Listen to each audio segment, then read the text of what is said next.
Horror कहानियां थी। काला जादू।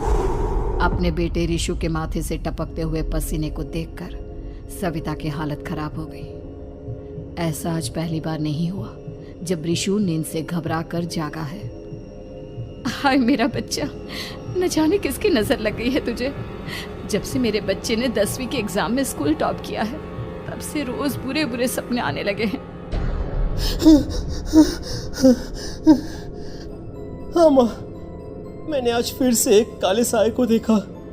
वो यहीं मेरी आंखों के सामने खड़ा था। माँ मुझे बचा लो माँ। वो मुझसे कह रहा था कि मुझसे बदला लेगा। माँ कहीं ये प्रशांत। चुप कर, कैसी बात कर रहा है? दोबारा उसका नाम मत लेना। तुझे पता है ना, उस प्रशांत ने आत्महत्या कर ली, तो बार बार उसका नाम मत लिया कर। मम्मी, क्या सच में प्रशांत ने आत्महत्या की थी? चुप कर, बहुत सवाल पूछता है आजकल। और फिर रात के वक्त सविता के पूरे घर में एक अजीब सा काला धुआं छाने लगा। गहरी नींद में सोई सविता की जैसे ही आंख खुली उसका दम घुटने लगा।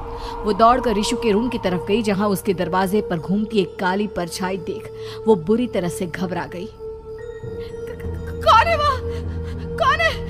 सामने आओ। ये मैं हूँ, तुम्हारी काली करतूत।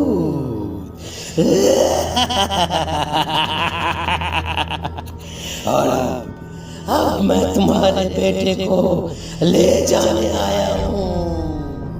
नहीं, मेरे बच्चे को छोड़ दो प्लीज। मेरे रिशु को कुछ मत करना। वो परछाई रिशु के कमरे में घुस जाती है। सविता भी उसके पीछे पीछे दौड़कर जाती है और देखती है कि अब वो साया साफ नजर आ रहा था। वो सर से पैर तक खून में सना हुआ था और उसके शरीर के सारे अंग कटे फटे हैं।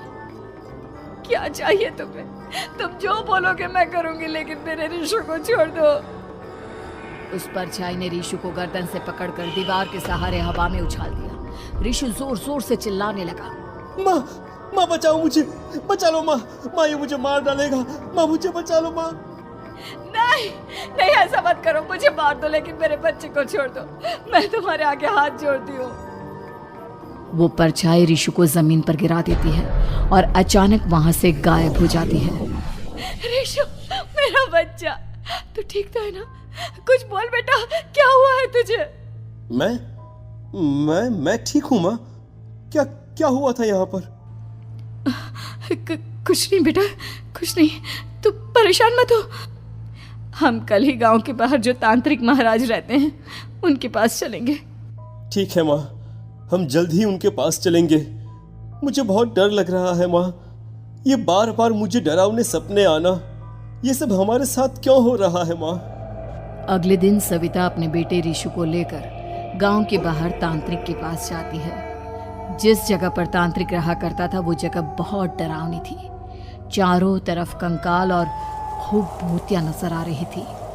गांव से दूर वीराने में उस जगह पर जोर से आंधी चल रही थी। रिशु ने डर कर अपनी माँ का हाथ पकड़ लिया। माँ मुझे बहुत डर लग रहा है। ये कैसी जगह है? देख बेटा, हमारे साथ जो कुछ भी हो रहा है उसका इलाज सिर्फ और सिर्फ ये तांत्रिक महाराज ही बता सकते हैं। अब यही है जो हमें प्रॉब्लम से बाहर निकाल सकते हैं। जैसे ही सविता और रिशु तांत्रिक की झोपड़ी के अंदर पहुंचे, वहां का नजारा देखकर उनकी आंखें फटी की फटी रह गई। तांत्रिक की झोपड़ी के अंदर कई सारे लोग अपनी गर्दन घुमा घुमा कर जोर जोर से चीख रहे थे। कौन हो तुम और यहाँ क्यों आई हो?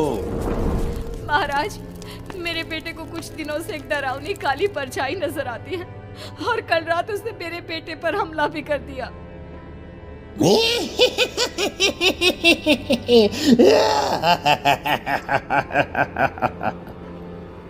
मम्मी हमें यहाँ से चलना चाहिए। ये जगह मुझे ठीक नहीं लगती। नहीं बेटा, ऐसा नहीं कहते। रुक जाओ, 2 मिनट के लिए रुक जाओ। क्या कहा? काली परछाई? तुम्हारे बेटे पर किसी काली परछाई ने हमला किया? हाँ महाराज, वो कह रही थी कि वो मेरे बेटे को कुछ कर देगी। कोई उपाय बताइए महाराज। मेरे बेटे के साथ कुछ गलत नहीं होना चाहिए। तुमने किसी दूसरे के साथ गलत किया है तो तुम्हारे साथ भी गलत होकर ही रहेगा। तुमने किसी की जान ली है, किसी को मार डाला है तुमने। नहीं महाराज, मैंने ऐसा कुछ नहीं किया। मैंने किसी की जान नहीं ली। मुझे कोई उपाय बताइए। लगता है तुम इतनी आसानी से नहीं मानोगी। मैं तुम्हें अभी उस काली परछाई से मिलवा देता हूँ और वही सारा सच तुम्हारे सामने लेकर आएगा। हाँ? सविता और ऋषु ने डर के मारे अपनी आंखें बंद कर ली। तभी अचानक तांत्रिक की झोपड़ी में अजीबोगरीब आवाजें गूंजने लगी। सविता और ऋषु बुरी तरह से कांप रहे थे। आंखें खोलो और अपने सामने देखो। क्या यही है वो जिससे तुम कल रात को मिली थी? बताओ मुझे। हाँ, इसने कल रात मेरे बेटे के ऊपर हमला किया था। ये उसी लड़के की भटकती हुई आत्मा है जिसे कुछ दिन पहले तुमने मार डाला था। मम्मी ये महाराज क्या कह रहे हैं? क्या सच में आपने किसी की जान ली है, किसी को मार डाला है? अगर हाँ तो बताइए ना मम्मी, किसको मारा है आपने? किसको? तुम्हारी माँ इतनी आसानी से सच नहीं बताएगी बेटा। इसने एक बच्चे की जान ली है। कहीं उसका नाम प्रशांत तो नहीं महाराज? वो मेरा दोस्त है, मेरा मतलब मेरा पड़ोसी है। सही पहचाना। देखा सविता, तुम्हारा खुद का बेटा भी जानता है कि तुमने किसी के प्राणों की बलि चढ़ा दी और इसीलिए अब उसकी बुरी आत्मा तुम्हारे घर में भटकती है। मुझे माफ कर दीजिए महाराज, मुझसे बहुत बड़ी गलती हो गई। प्रशांत हमारे पड़ोसी का बेटा था। हर बार उसके नंबर मेरे बेटे से ज्यादा आते थे और इसलिए मैंने उसके कमरे के बाहर काला जादू किया था, पर मुझे नहीं पता था कि वो मर जाएगा। तुम्हारे उसी काले जादू वाली गुड़िया के अंदर एक बुरी आत्मा थी जिसने उस बच्चे के दिमाग पर बुरा असर कर दिया और उसी की वजह से उस लड़के ने अपनी बालकनी से कूदकर आत्महत्या कर ली। इसकी वजह सिर्फ और सिर्फ तुम हो, तुम। नहीं महाराज, जो कुछ भी हुआ मुझे नहीं पता था कि प्रशांत अपनी जान दे देगा। प्रशांत की आत्मा इस वक्त तुम्हारे सामने खड़ी है, हमसे बात करना चाहती है। बोलो क्या कहना चाहते हो? मैं जीना चाहता था, बड़ा होकर कुछ बनना चाहता था। आपके बेटे से मुझे कोई परेशानी नहीं थी। अरे वो तो मेरा अच्छा दोस्त था। मुझे माफ कर दो बेटा, मुझसे बहुत बड़ी गलती हो गई, मुझे माफ कर दो। माफ करने से मुझे वापस जिंदगी नहीं मिल जाएगी। मेरे माँ बाप आज भी मेरे लिए रोते हैं। आपने मेरे साथ बहुत गलत किया है, बहुत गलत। और तभी अचानक प्रशांत की आत्मा वहां से गायब हो जाती है।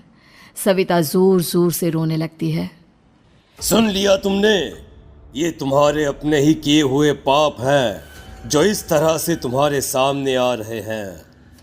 माँ, ये आपने अच्छा नहीं किया। सिर्फ 10th बोर्ड के एग्जाम में मैं टॉप कर पाऊं, इसलिए आपने मेरे दोस्त के ऊपर काला जादू कर दिया। नहीं मम्मी नहीं, अब हम कभी खुश नहीं रह पाएंगे, कभी नहीं। मेरे दोस्त की आत्मा को कभी शांति नहीं मिलेगी मम्मी, कभी नहीं। लेकिन मैंने जो कुछ भी किया सिर्फ तुम्हारे लिए किया।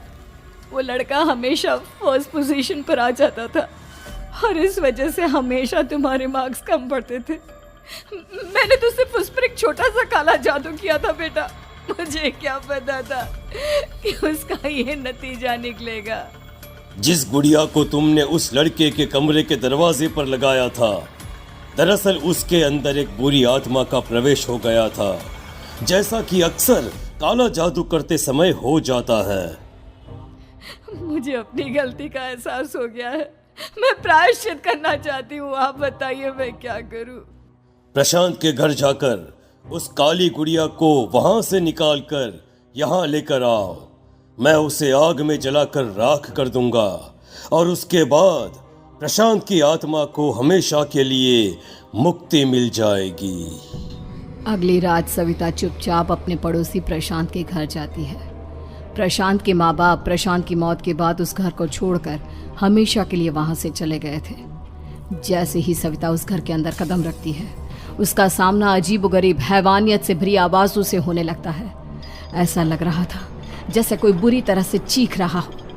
सविता जैसे ही प्रशांत के कमरे के बाहर पहुंचती है, वहां पर लटकी हुई गुड़िया के शरीर से खून टपकने लगता है। ये क्या हो रहा है? इस गुड़िया के शरीर से खून क्यों टपक रहा है? सविता हिम्मत करते हुए उस गुड़िया को वहां से उतारने की कोशिश करती है, लेकिन तभी अचानक से बहुत भयानक दिखने वाली औरत उसकी आंखों के सामने आकर खड़ी हो जाती है। मैं यहाँ से कहीं नहीं जाऊंगी, और अगर तूने मुझे यहाँ से हटाने की कोशिश की तो मार डालूंगी मैं तुझे। नहीं नहीं, मुझे तुम्हें यहाँ से ले जाना ही होगा, नहीं तो मेरा बेटा, उसकी जान को खतरा है। मैं तुम्हें नहीं छोड़ सकती। अगर तुम्हारे अंदर हिम्मत है तो मुझे इस घर से बाहर ले जाकर दिखाओ। और ऐसा कहकर वो औरत सविता के ऊपर हमला कर देती है और उसे हवा में उछाल उछाल कर जमीन पर पटकती है। लेकिन तभी अचानक मौका देखकर सविता अपने हाथ में ली हुई सुई उसके हाथ में चुभो देती है।